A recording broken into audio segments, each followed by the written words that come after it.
This user is ranking the fighters who have the most Dana White privilege. Starting with Michael Chandler. Got a title shot in his second fight. Now he gets to fight Conor because he lost. See you at the bottom. This is ridiculous considering who Michael Chandler is and was before he came to the UFC. He's a former Bellator lightweight champion who's one of the greatest Bellator champions they've ever had. Super exciting guy. He's rarely ever, if ever, has he been in a boring fight.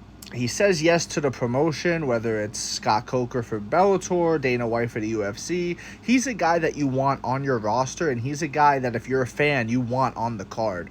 So I don't think it's too crazy for him to get a title shot, especially after his demolition of Dan Hooker in his debut. So I don't see any privilege here. I see him as earning that based off of his resume. Paddy Pimblett. He talks funny, so let's give him a ranked fight after beating the ghost of Tony Ferguson. I agree that he did beat the ghost of Tony Ferguson. Tony Ferguson in his prime smokes Paddy Pimblett. It's not even close.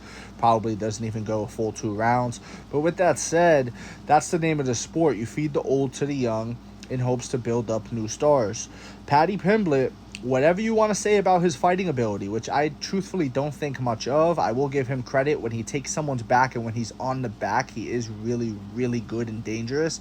But outside of that, like let's just say in the stand-up, he's kind of just a brawler and a sloppy one at that. He's got his chin up in the air against Jared Gordon, who, let's be honest about Jared, he's never going to touch a title shot in his career, and, that's fine. Most people don't, I'm not saying nothing crazy. Most people don't get a title shot in the UFC. Most people don't become champions, right? That's the pinnacle. That's the 1% of 1%. So with all of that said, you have to be able to sell tickets. You have to be able to make people want to watch you fight. Paddy Pimblett is very popular on social media. Paddy Pimblett was on Dave Portnoy's Barstool Sports show, their page, all things like that.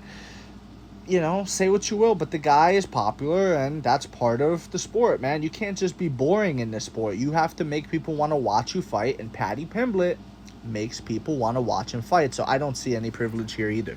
Next up, Alex Pereira. You don't become a 2-division champion without a little Dana White privilege. Sometimes the privilege is good, though. I disagree with this as well.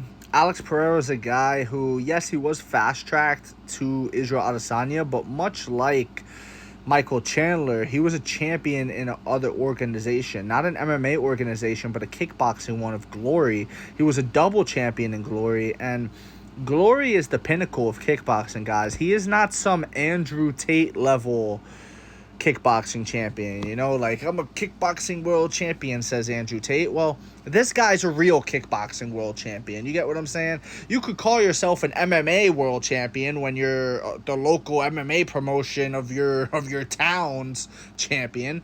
But we really recognize the top dogs. We recognize the UFC, former Bellator. We recognize PFL. That's who we recognize. We don't really recognize, your local mom and pop MMA show from your regional MMA scene. Then you got Israel Adesanya. This list is really bad. I'm just going to say it. Israel Adesanya just got whooped by Strickland and is getting an immediate rematch. Racism sells fights. Okay, so first and foremost, Israel Adesanya is the second greatest middleweight champion of all time. Number 1, Anderson Silva. Number 2, Israel Adesanya. Number 3, Robert Whittaker. It's really mind-boggling to me how people don't look at a guy like Israel Adesanya's resume and think to say to themselves, hey, why not? What's the hurt? What's the harm? You know what I mean? The truth is, Israel Adesanya doesn't do himself many favors with the way he talks. He's very much he rubs a lot of people the wrong way, and that's why so many people took so much joy when this happened, and when the Strickland fight happened. Many people loved seeing Israel Adesanya lose. They love the MMA Guru videos about him and the dog. They love it, and people really don't like Israel Adesanya, so that's why they don't love the idea of him getting these title shots. But the truth is, when you've done as much as you've done in the sport tends to give back to you.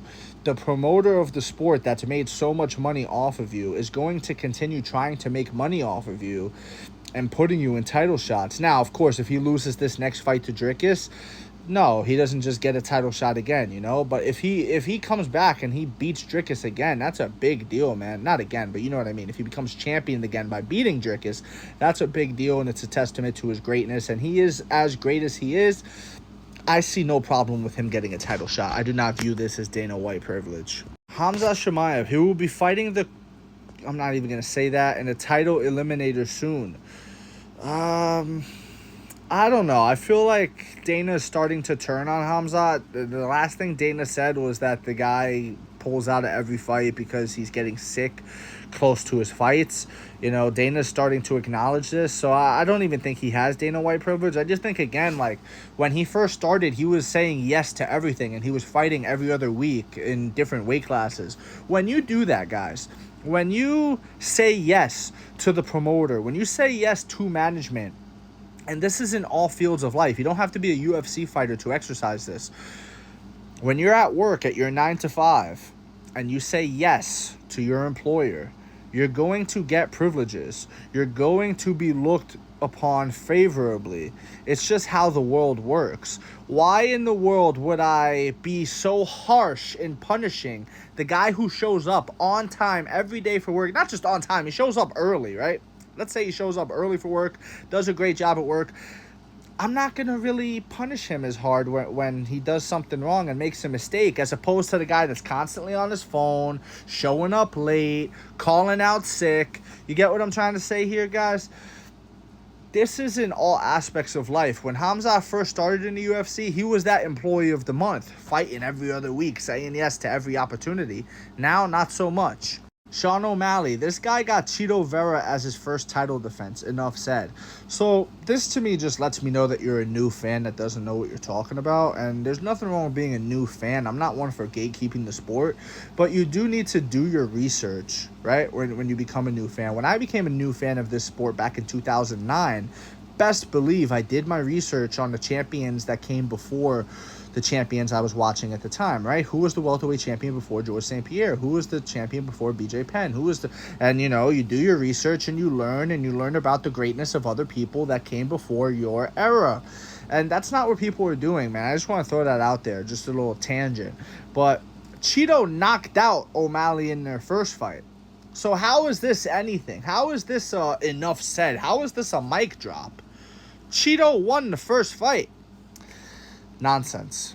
Conor McGregor, isn't he effing awesome? So Conor McGregor was another UFC employee of the month, saying yes to every opportunity, fighting constantly, promoting himself, making the job of the promoter easier, using his mic skills, you know, creating a viral moment every time he opened his mouth, and going out there and having star-making performances. You know, what he did to Jose Aldo. I mean, come on, guys, man. Come on, man.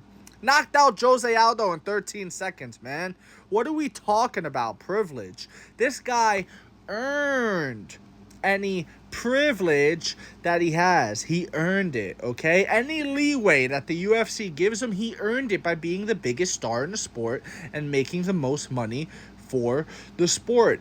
Without Conor McGregor, the UFC does not sell for $4 billion back in 20... whatever it was when they sold, okay? Number 2, Colby Covington has not beaten a currently active UFC fighter since 2018. Got a title shot off Jorge Masvidal. I could kind of lean towards this. I'm not really a big Colby guy, and I think after that Leon Edwards performance, I think he's done. A lot of people are over it with him.